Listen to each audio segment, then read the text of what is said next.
Hello बच्चों। तो भाई फिर सिलेबस की मतलब पढ़ने वाले बच्चे बहुत हैं मेरे चैनल पे, है ना। बहुत पढ़ाकू बच्चे हो गए। गुड। पेपर खत्म हुआ नहीं कि दूसरा, अभी बहुत सारे स्टेट, बिहार वाले कह रहे हैं अभी सेकेंड ईयर मत शुरू करो सर, हमारे तो पेपर ही नहीं शुरू हुए। यूपी बीटी वाले पेपर शुरू होने जा रहा है, सब बच्चों का कहना है। लेकिन जिनके खत्म हो गए, चाहे महाराष्ट्र हो, चाहे उत्तराखंड हो, चाहे मध्य प्रदेश हो, है ना, ये सब का कहना है, हरियाणा का हो, वेस्ट बंगाल हो, सब कह रहे हैं सर सेकेंड ईयर शुरू कर दीजिए। शुरू कर देंगे बहुत जल्द, है ना। मीन्स हमने कहा जैसा कमिटमेंट है जुलाई में शुरू कर देंगे। उसके पहले सिलेबस देख लो। हमने 2 सब्जेक्ट का सिलेबस प्रोवाइड करा दिया है प्रीवियस वीडियो में। 4 सब्जेक्ट और टोटल कितने, 6 सब्जेक्ट। फर्स्ट ईयर में कितने पढ़े आपने, 5 सब्जेक्ट। तो 4 सब्जेक्ट का सिलेबस आज दे देता हूं, जिसमें से biochemistry and clinical pharmacy, biochemistry and clinical pharmacy कौन सा, तीसरा सब्जेक्ट। ठीक, क्या है सिलेबस, क्या बोलता है भाई। इंट्रोडक्शन टू बायोकेमिस्ट्री, सबका क्वेश्चन वही सेम। कोग्नोसी पढ़ो, introduction of pharmacognosy, scope in pharmacognosy, scope of hospital pharmacy, है ना, scope of pharmacology, scope of social pharmacy. तो कुल मिला के scope of pharmaceutical chemistry, scope of pharmaceutics, ये क्वेश्चन सब में कॉमन है। बायोकेमिस्ट्री की बात, इंट्रोडक्शन ऑफ बायोकेमिस्ट्री, स्कोप क्या क्या बायोकेमिस्ट्री में, बायोकेमिस्ट्री का स्कोप फार्मेसी में क्या है, क्यों फार्मेसी में पढ़ाया जाता है, cell and its biochemical organisation. ठीक, सेल के बारे में और बायोकेमिकल ऑर्गेनाइजेशन किस तरह से, वो सब डिटेल में पढ़ेंगे। फिर बड़ा चैप्टर कौन सा आता है, कार्बोहाइड्रेट। कार्बोहाइड्रेट के बारे में सब कुछ, डेफिनेशन भी देखेंगे, क्लासिफिकेशन भी देखेंगे, एग्जाम्पल भी देखेंगे, उन एग्जाम्पल्स की केमिकल प्रॉपर्टीज भी देखेंगे। फिर मोनोसैकेराइड, डाइसैकेराइड, पॉलीसैकेराइड भी देखेंगे और इनके क्वालिटेटिव टेस्ट भी देखा जाएगा। बायोलॉजिकल रोल ऑफ कार्बोहाइड्रेट का हमारी बॉडी में क्या रोल है, उसके बारे में भी हम लोग बात करेंगे। ठीक, फिर प्रोटीन की बात करते हैं, प्रोटीन के बारे में बात करेंगे, डेफिनेशन की बात करेंगे, क्लासिफिकेशन की बात करेंगे। Protein based on the composition and solubility with examples, definition classification of amino acid, nutritional requirement with examples, structure of protein, 4 level का जो ऑर्गेनाइजेशन है प्रोटीन स्ट्रक्चर का, हम उसके बारे में बात करेंगे। फिर अगेन वही जैसे कार्बोहाइड्रेट का था, क्वालिटेटिव टेस्ट उसका देखेंगे और उसके बाद हमारी बॉडी में बायोलॉजिकल रोल क्या है प्रोटीन का, उसके बारे में बात करेंगे।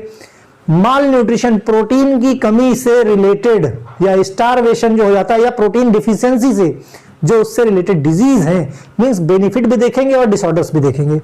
फिर नेक्स्ट लिपिड की बात करते हैं, जैसे हमने प्रोटीन देखा, कार्बोहाइड्रेट देखा, वैसे लिपिड की बात करते हैं। लिपिड में भी डेफिनेशन देखेंगे, classification, example, structure, properties, triglyceride, oil, fats, fatty acid के फिर classification, structure and function, role क्या है हमारी बॉडी के अंदर।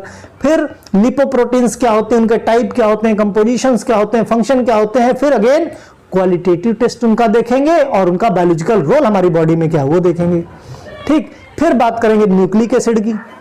न्यूक्लिक एसिड में डेफिनेशन देखेंगे, प्यूरिन देखेंगे, पिरिमिडीन बेसिस के बारे में देखेंगे, कंपोनेंट्स, न्यूक्लियोसाइड्स, न्यूक्लियोटाइड्स के बारे में बात करेंगे, डीएनए, आरएनए वगैरह पढ़ते चले आ रहे हैं, हमको जस्ट रिवीजन करना होगा, है ना।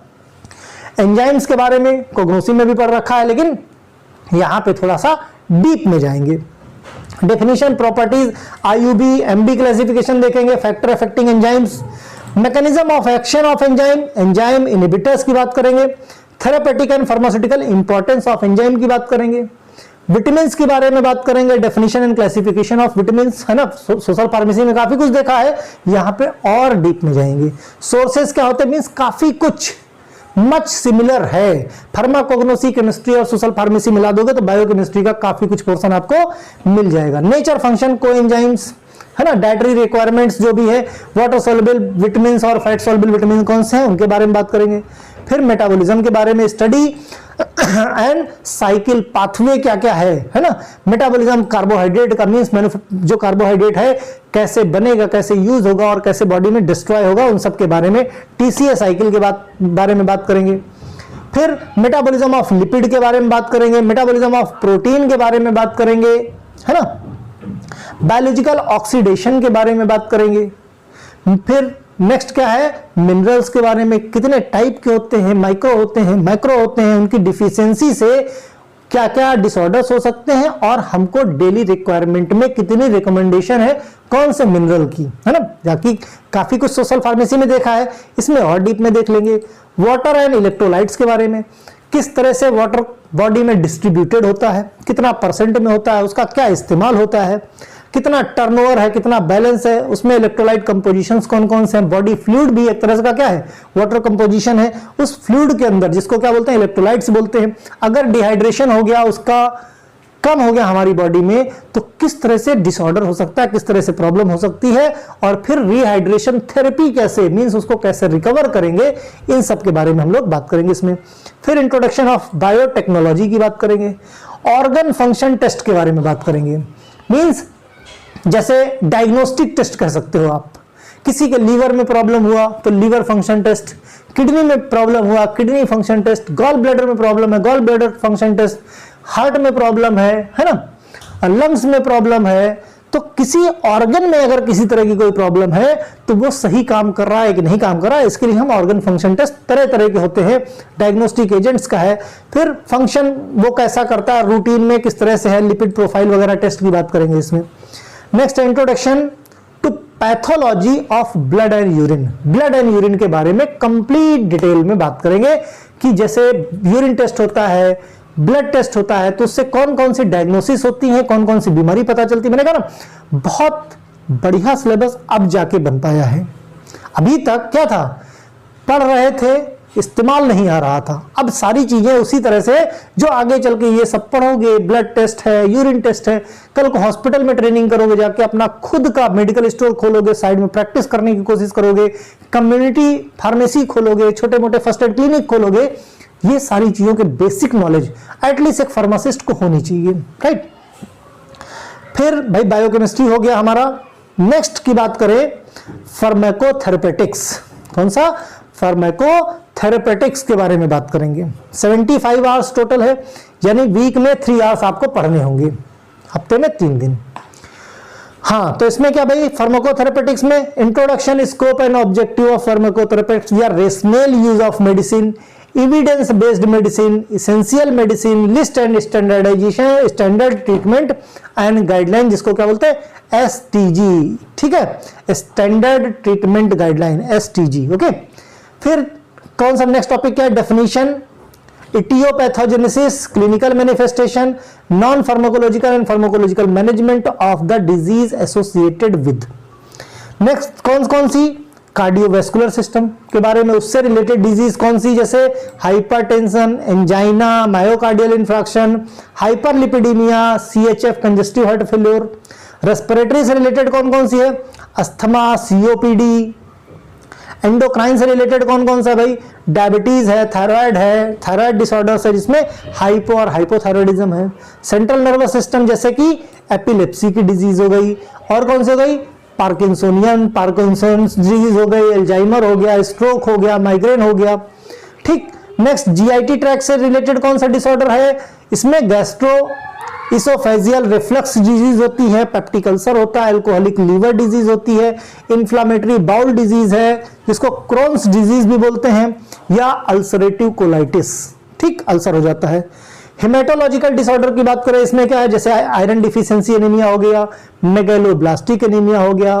फिर अदर इन्फेक्शियस डिजीज के बारे में बात करें, जैसे ट्यूबरकुलोसिस हो गया, निमोनिया हो गया, UTI यूरिनरी ट्रैक्ट इन्फेक्शन हो गया, हेपेटाइटिस हो गया, गोनोरिया हो गया, सिफिलिस हो गया, मलेरिया हो गया, HIV हो गया। अपॉर्चुनिस्टिक इन्फेक्शंस मींस एक बीमारी किसी को हो गई तो इम्यून सिस्टम सप्रेस हो गया, तो बहुत सारी बीमारियों को, इन्फेक्शन को अपॉर्चुनिटी मिल जाती है। मींस कोई अगर परेशान हो रहा है तो कुछ लोगों को और परेशान करने का मौका मिल जाता है, तो इनको क्या बोलते हैं, अपॉर्चुनिस्टिक इन्फेक्शन, ठीक। और फिर वायरल इन्फेक्शन के बारे में बात करेंगे, जैसे कोविड का वायरस था, सार्स वायरस है, COV2 का वायरस हो गया, है ना। फिर मस्कुलोस्केलेटल डिसऑर्डर के बारे में बात करेंगे, जिसमें रूमेटॉइड आर्थराइटिस हो गई, ऑस्टियोआर्थराइटिस हो गई, ओके। डर्मेटोलॉजी जैसे सोरेसिस, स्कैबीज और एक्जिमा, मींस स्किन डिजीज हो गई हमारी। फिर साइकियाट्रिक डिसऑर्डर्स, जो साइको से रिलेटेड है, डिप्रेशन, एंजाइटी या एंजाइटी हो रहा है, या और क्या, साइकोसिस, है ना, सन की टाइप का। जो भी हो जाए। फिर ऑप्थेल्मोलॉजी, आंख से रिलेटेड हमारा हो गया कंजक्टिवाइटिस, बैक्टीरियल, वायरल और glaucoma. Anti malarial resistance disease जैसे women health, polycystic ovary syndrome, dysmenorrhoea, pre menstrual syndrome, है ना, इन सब चीजों के बारे में बात करेंगे। तो ये टॉपिक थे किसके, फार्माकोथेरेपेटिक्स के। ओके, नेक्स्ट 2 सब्जेक्ट हो गए, 2 और बचे। Hospital and clinical pharmacy. Hospital and clinical pharmacy में क्या, hospital pharmacy, definition, scope, national and international scenario of organisation of structure.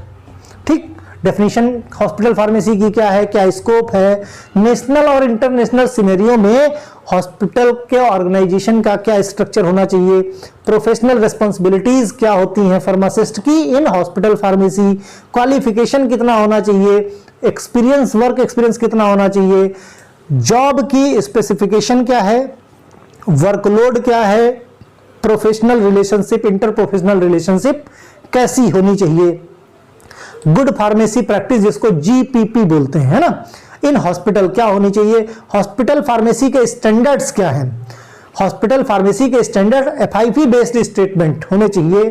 ठीक, इंट्रोडक्शन ऑफ एमएक्यूएस गाइडलाइन, ये अलग अलग क्या है, एक तरह की रेगुलेटरी बॉडीज हैं जो अपनी अपनी गाइडलाइन देते हैं, उन गाइडलाइंस के अकॉर्डिंग जो है फार्मेसी को रन करना रहता है। NABH accreditation and role of pharmacist.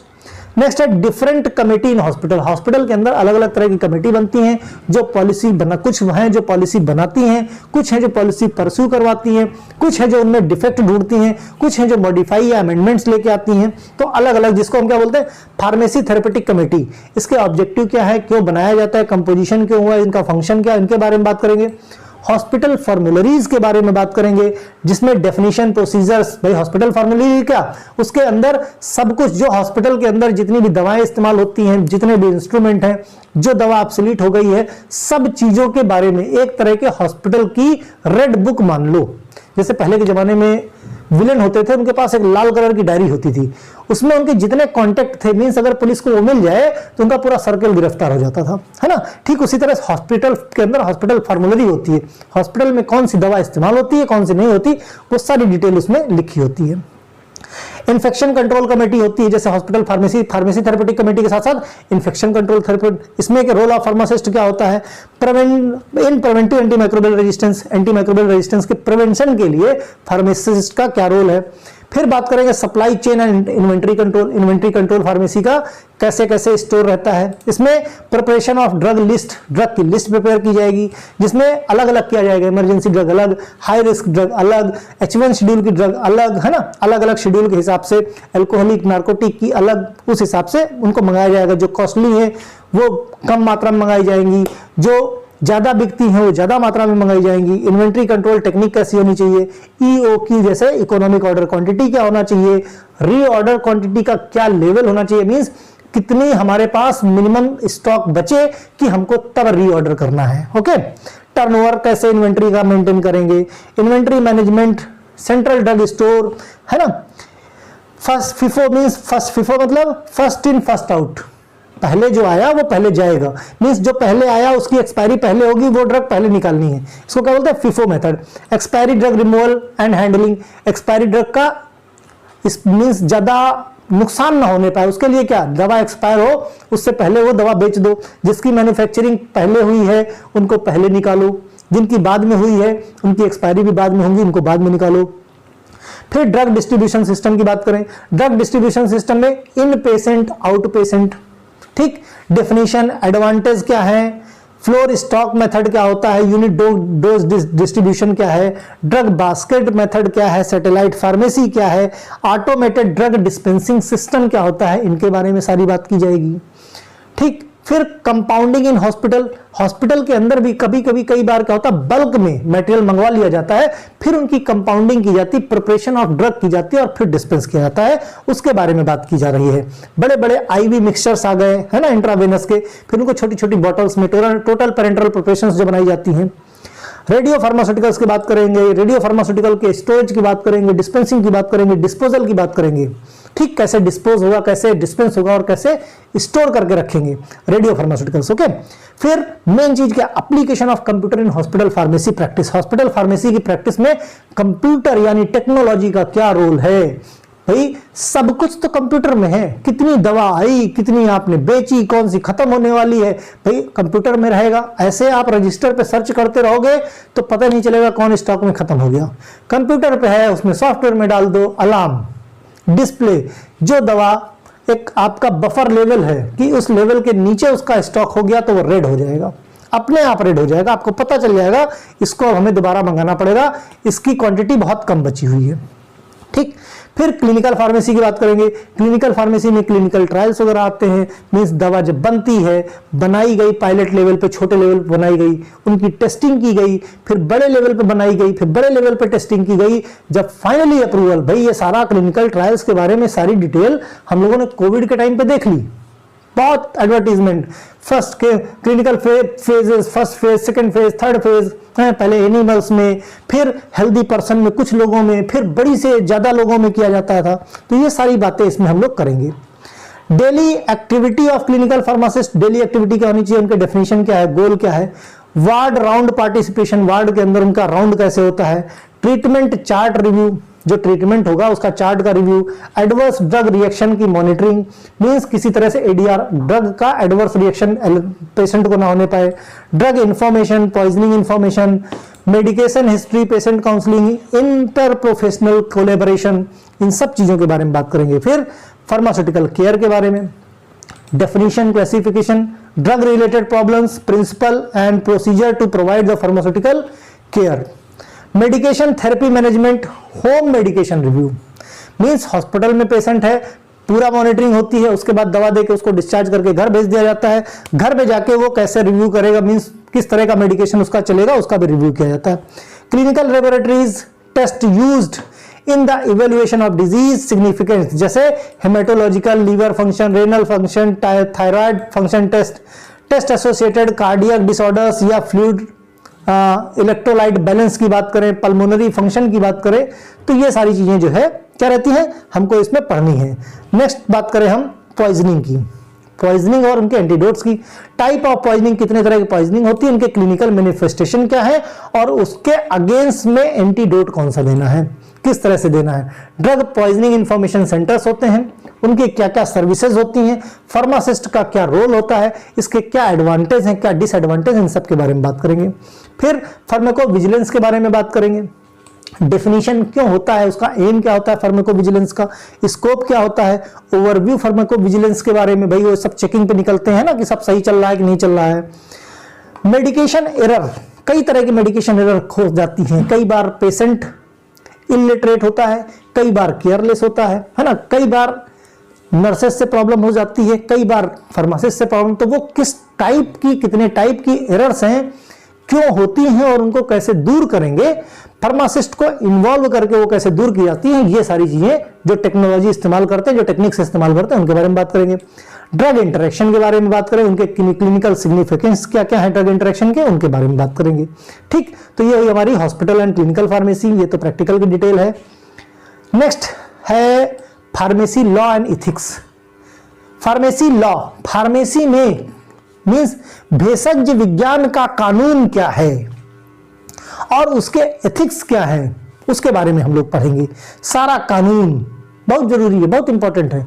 कानून के बारे में general principle of law, history, various act related drug and pharmacy profession. Drug and pharmacy, pharmacy profession के लिए ड्रग एंड कॉस्मेटिक एक्ट, जो एक्ट जितने हैं, जो शेड्यूल्स हैं, वो क्या कहते हैं, कैसे हमको बिहेव करना उनके अगेंस्ट में, उनके बारे में बात करेंगे। फार्मेसी एक्ट 1948 और उसके rules, objective definition, pharmacy council of India, उसका कॉन्स्टिट्यूशन कब हुआ, क्यों हुआ, उसके फंक्शन क्या क्या हैं, कौन कौन लोग रहते हैं, ठीक, उसमें जॉइंट स्टेट ऑफ फार्मेसी क्या होती है, सेंट्रल स्टेट ऑफ फार्मेसी के, इन सब चीजों के बारे में बात करेंगे। फार्मेसी प्रैक्टिस रेगुलेशन 2015 क्या है। Next drug and cosmetic act 1940 और रूल 1945 एंड न्यू अमेंडमेंट्स, इनमें कौन कौन से अमेंडमेंट आए हैं, चाहे इंपोर्ट ऑफ ड्रग के हों, चाहे एक्सपोर्ट ऑफ ड्रग के हों, चाहे स्टोरेज ऑफ ड्रग के हों, इन सब चीजों के बारे में बात करेंगे। Manufacture of drug, manufacture of drug के बारे में बात करेंगे, कैसे गुड मैन्युफैक्चरिंग प्रैक्टिस होती है। शेड्यूल सी क्या है, C1 क्या है, G क्या है, H क्या है, H1 क्या है, K क्या है, शेड्यूल P क्या है, M क्या है, N क्या है, X क्या है, इसके अंदर में कौन कौन सी ड्रग आती हैं और ये शेड्यूल्स क्या बोलते हैं। सेल्स ऑफ ड्रग कैसे करते हैं, एडमिनिस्ट्रेशन ऑफ एक्ट, ये जो एक्ट है, जो रूल है, इनके अंदर लिए जो है एडवाइजरी बोर्ड वगैरह बने हुए हैं, वो किस तरह से एक्ट करते हैं, कौन कौन लोग इस एडवाइजरी बोर्ड में शामिल होते हैं, इनके बारे में देखेंगे। नेक्स्ट है narcotic drug and psychotropic substance act 1985।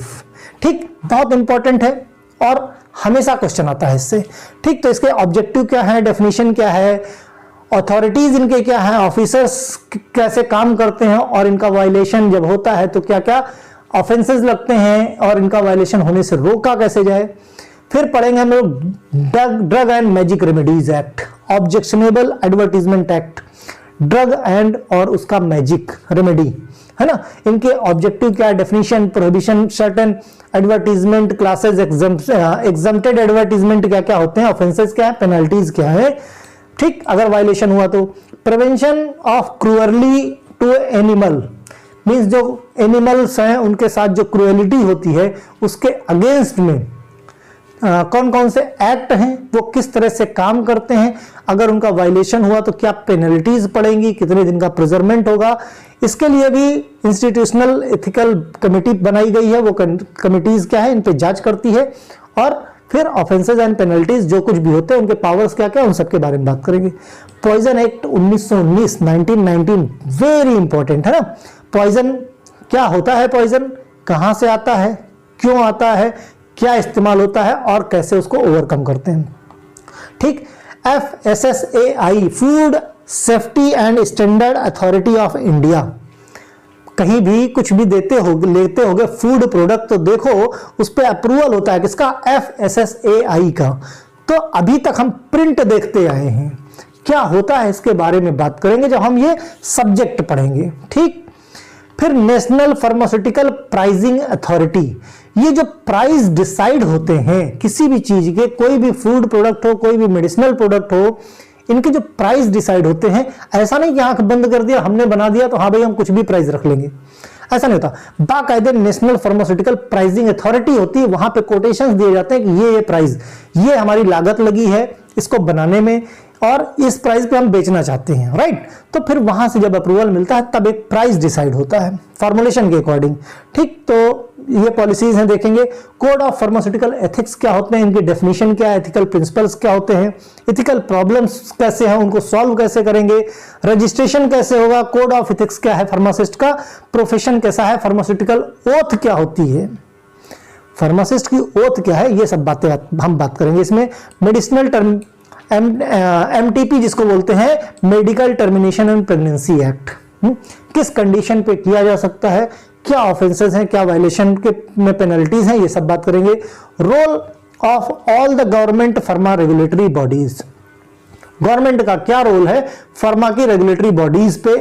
ठीक, कौन कौन से स्टैंडर्ड्स है, जैसे CDSCO है, IPC है, इंडियन फार्माकोपियल कमीशन है, तो इनके क्या क्या रोल होते हैं उनके बारे में देखेंगे।